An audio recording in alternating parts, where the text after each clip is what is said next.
नमस्कार दोस्तों, मैं हूँ पार्वती निर्वाण। स्वागत करती हूँ आपका मेरे इस यूट्यूब चैनल पर, साथ ही क्या न्यूज़ ऐप पर भी। तो आज जिस फ़िल्म का रिव्यू मैं करने जा रही हूँ उसका नाम है सजनी शिंदे का वायरल वीडियो। और थोड़ा-सा लेट हो गया मुझसे ये रिव्यू, सैटरडे को ही मुझे करना था। फ़िल्म मैंने कल देख ली थी फर्स्ट हाफ में ही, लेकिन हुआ ऐसा कि मेरी तबीयत थोड़ी ख़राब हो गई, जिसके कारण मैं ये वीडियो रिकॉर्ड नहीं कर पाई, इसलिए अब संडे को अपलोड कर रही हूँ। तो थोड़ा बहुत एक जो नई चीज़ मैंने स्टार्ट की इस हफ्ते से वो ये कि जैसे ही फ़िल्म देखूँ, वो मैं उसका जो रिस्पॉन्स है, इमीडिएट रिस्पॉन्स है, जो छोटा-सा 1-2 लाइन में अगर मैं फ़िल्म का फीडबैक दे सकूँ, तो उसे मैं अपने ट्विटर अकाउंट पे पोस्ट करती हूँ। तो वहाँ पे जाके आप चेक कर सकते हैं अगर आपको तभी की तभी फ़िल्म बुक करनी है, देखने जाना है। और डिटेल रिव्यू जो रिकॉर्डिंग में आता है, वो इसमें आप देख सकते हैं। वो थोड़ा-सा उसमें ऑब्वियसली बफर टाइम तो जाने ही वाला है, क्योंकि फ़िल्म निकल के आके फिर रिकॉर्डिंग करना, कई बार 2-2 फ़िल्म मैं एक साथ देख के फिर एक साथ ही रिकॉर्डिंग कर देती हूँ। तो उसके हिसाब से तो आप हमेशा मेरे ट्विटर अकाउंट जो पार्वती निर्माण एक्स के बाद पार्वती निर्माण पे आप देख सकते हैं। तो हाँ, तो अब स्टार्ट करेंगे रिव्यू। सबसे पहले तो 2 घंटे की ये फ़िल्म है। सस्पेंस थ्रिलर है इसका जॉनरे, जिसमें डायरेक्ट किया है निखिल मुसाले ने under the banner of Maddock films. तो मैडॉक फिल्म्स का एक जो हिस्ट्री रही है कि बहुत अच्छे-अच्छे सब्जेक्ट्स या बहुत अच्छे-अच्छा कुछ अलग ये लोग हट के कुछ अलग इनका इंटरप्रिटेशन इंटरेस्टिंग रहता है ओवरऑल। तो उसकी वजह से मेरा एक थोड़ा-सा इंटरेस्ट था कि मैं जाके देखूँ। हालाँकि फ़िल्म की बज़ बहुत ज़्यादा नहीं थी, फिर भी मैंने सोचा, इसलिए मेरी फर्स्ट प्रायोरिटी लिस्ट में तो ये नहीं था। तेजस और 12th फ़ेल का रिव्यू मैं कर चुकी हूँ, तो ऑब्वियसली फर्स्ट प्रायोरिटी लिस्ट पे उन्हीं को मैंने इमीडिएटली फ्राइडे को देखकर किया। और सजनी शिंदे का यही था कि मैं थोड़ी-सी एक्सपेक्टेशन लेके गई थी मैडॉक के नाम की वजह से। मैडॉक ने बनाई है कॉकटेल, फिर इंग्लिश मीडियम, बदलापुर, फिर लव आजकल 2। तो मेरा थोड़ा-सा बन गया था वो। तो वो ऐसा खैर मुझे उतना रिज़ल्ट नहीं मिला। एक्सपेक्टेशन वर्सेस थोड़ा कम था, जितने एक्सपेक्ट करके गई थी उतनी अच्छी मुझे फ़िल्म नहीं लगी। टू स्टार्ट विथ सेकेंडली, हाँ, कास्ट के बारे में बात करेंगे तो कास्ट में इसमें है राधिका मदान, निमृत कौर, फिर इसमें भाग्यश्री हैं। ठीक है, उनका एक प्रोमिनेंट रोल है, काफ़ी इंपॉर्टेंट कैरेक्टर है। साथ में सुबोध भावे जो कि मराठी एक्टर हैं, वो हैं, थिएटर भी करते हैं, अच्छा आर्टिस्ट हैं। उसके अलावा सुमित व्यास हैं, और सुमित व्यास की बहन रियल सिस्टर जो हैं, वो भी इसमें है, जो एक प्रोमिनेंट कैरेक्टर प्ले कर रही है। श्रुति व्यास उनका मतलब रियल नाम श्रुति व्यास है, वो है। और इसके एक क्या कहते हैं कि फियांसे हैं। तो फियांसे जो है वो एक बंगाली एक्टर है, तो उनका नाम है सोहम आई हैव माजुमदार। सोहम माजुमदार, ज़्यादा उनको कहीं देखा नहीं है मैंने, खास पहचानती नहीं हूँ, लेकिन अच्छा काम किया उन्होंने। तो कास्टिंग मुझे ठीक लगी, सिवाय एक जन के जो कि मेन सजनी शिंदे है। राधिका मदान मुझे लगा कि जस्टिफाई नहीं कर रही थी एज अ कास्ट, मतलब परफॉर्मेंस और उन चीज़ों पे तो बाद में जाएंगे। मुझे लगा कि एक मराठी फैमिली, क्योंकि इन्होंने प्लॉट पे जाएंगे, तो मराठी फैमिली का एक जो प्रॉपर मराठी फैमिली जिस तरह से होती है उस तरह का एक इन्होंने सेटअप बताया, जो कि नगर में है। और ये जो बंदी है एक फिजिक्स की टीचर है, पुणे में जॉब करती है, यहाँ पे रहती है। और इसे सोशल मीडिया और इस तरह की जो मॉडर्न चीज़ें होती है उसको लेके थोड़ा सा अट्रैक्शन है, वो लाइफस्टाइल से थोड़ी अट्रैक्टेड है। और इसकी फैमिली में इसके जो फादर हैं वो नाटक ही करते हैं, तो मराठी एकदम वैसा कैरेक्टर भी दिखाया उसको। तो ये कहीं से भी मैच नहीं हो रही। इसका भाई है तो लग एक दो बार तो लगा पता नहीं सगे माँ बाप या सगे भाई नहीं है क्या, जो इस तरह का ट्रीटमेंट है।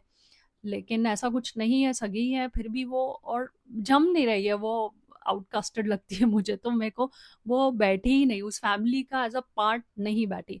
तो इस पूरी फिल्म में जो है वो फेमिनिज्म का एंगल है, मिसोजिनी का एंगल है, ठीक है, पेट्रियार्की का एंगल है। तो वो दिखाने के लिए जानबूझ के इस तरह का एक मिसफिट कैरेक्टर आपने लिया है, तो भी वो जस्टिफाई नहीं करता।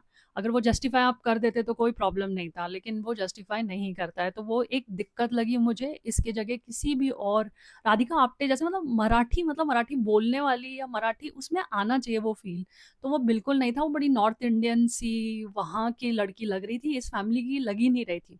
देखिए बहुत सारे क्या होता है कि हमारी इंडिया में तो ये है ही कि स्मॉल टाउन से आप मेट्रो सिटीज़ में आ जाते हैं। कोई एक बच्चा मेट्रो सिटी में करियर की वजह से या दूसरे रीजंस की वजह से आ जाता है, शादी होके कई लड़कियां वैसे कई रीज़न्स होते हैं कि आप मेट्रो सिटी में आ जाते हैं। मेट्रो सिटी में रहने वाले यूएस, यूके, लंदन सब जगह चले जाते हैं, सिंगापुर चले जाते हैं।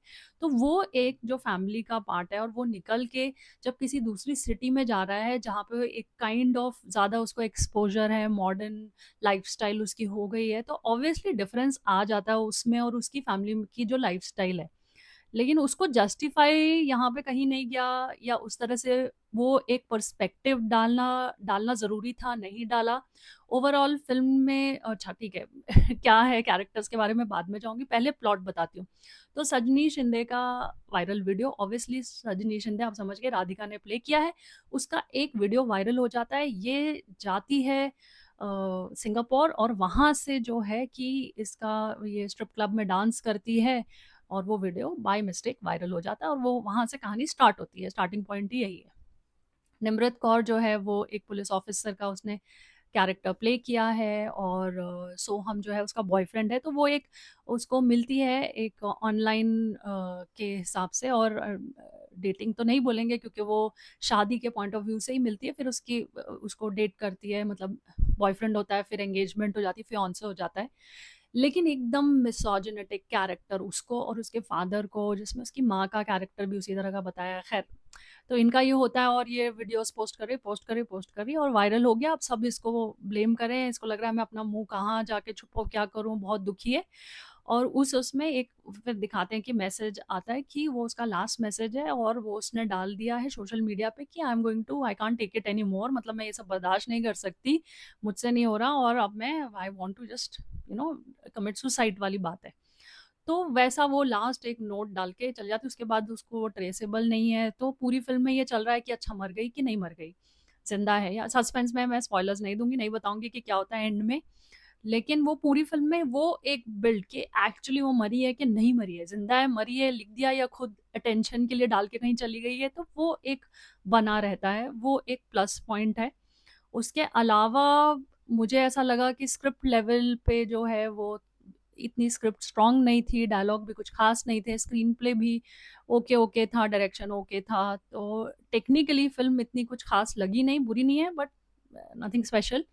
उसके बाद परफॉर्मेंस में भी मतलब ये अच्छे एक्टर्स, मैं तो समझती हूँ थिएटर बैकग्राउंड के सभी लोग हैं, लेकिन ऐसा कुछ अलग से निकल के आया हो, कुछ खास रिमार्केबल जिसके बारे में बात की जाए, ऐसा कुछ नहीं था, बहुत ही एवरेज परफॉर्मेंस लगा। किसी भी कैरेक्टर में वो मुझे लगा राइटिंग का ही फ्लॉ है, क्योंकि किसी में भी कोई डेप्थ नहीं नज़र आती है, कोई भी मतलब ऐसा नहीं है कि कैरेक्टर है जिसमें लेयर है, उसकी बैक स्टोरी से आपको कुछ समझ में आए, सिंपैथी हो। जो फादर है वो बहुत टफ फादर बता दिया है, मैं जैसे मैंने आपको बताया कि मिसोजिनी और पेट्रियार्की और वो सारी चीज़ें उन्होंने इस्तेमाल की है। तो उसके बाद भी वो कैरेक्टर बाद में ऐसे दिखा देते हैं उसका फादर का जस्टिफिकेशन करने की कोशिश कर रहे हैं, कैसे वो चेंज दिखा रहे हैं कि अब वो सॉफ्ट हो गया लेकिन वो ऊपर से टफ था, तो वो नहीं नहीं होता है जस्टिफाई, मुझे ऐसा लगता है। उस उसका जो सजनी शिंदे का भी जो टेक है वो भी जस्टिफाई नहीं होता है। सस्पेंस के टर्म पे एंड में जो दिखाते हैं वो ही चीज़ एक खाली ठीक है, बाकी ओवरऑल कैरेक्टर्स से नहीं मज़ा आया, मतलब और अच्छे layers, depth it should be, मतलब ज़्यादा अच्छे से लिखा हुआ होना चाहिए था। तो राइटिंग फ्लॉ मुझे काफ़ी इसमें नज़र आया। एट स्टोरी लेवल और स्क्रीन प्ले लेवल तो ठीक था, नॉट ग्रेट। म्यूज़िक कुछ था नहीं खास, तो ये सब। और बड़े पर्दे पे से क्यों रिलीज़ किया मेरे को बिल्कुल समझ में नहीं आया, बिल्कुल ओटीटी काइंड ऑफ जो आता है कंटेंट उस तरह की ये फिल्म है, तो ओटीटी पे रिलीज़ करते तो ज़्यादा बेटर था, ज़्यादा बेटर रिस्पॉन्स भी मिलता, या वो करेंगे तो शायद प्रोबेबली मिल भी जाएगा। लेकिन एक फ़िल्म थिएट्रिकल रिलीज़ की कोई ख़ास ज़रूरत मुझे तो इसमें नहीं समझ में आई।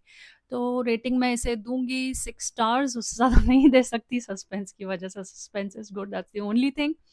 और इन्होंने क्या है जो मिसोजिनी भी दिखा रहे हैं, फेमिनिज़्म भी दिखा रहे हैं, तो बड़ा ही इनकम्प्लीट टेक है हर चीज़ को लेके। मतलब एक आप अगर कोई मुद्दा बता रहे हैं, उठा रहे हैं, तो उसका एक एक उसका बेस लेवल स्ट्रॉन्ग होना चाहिए।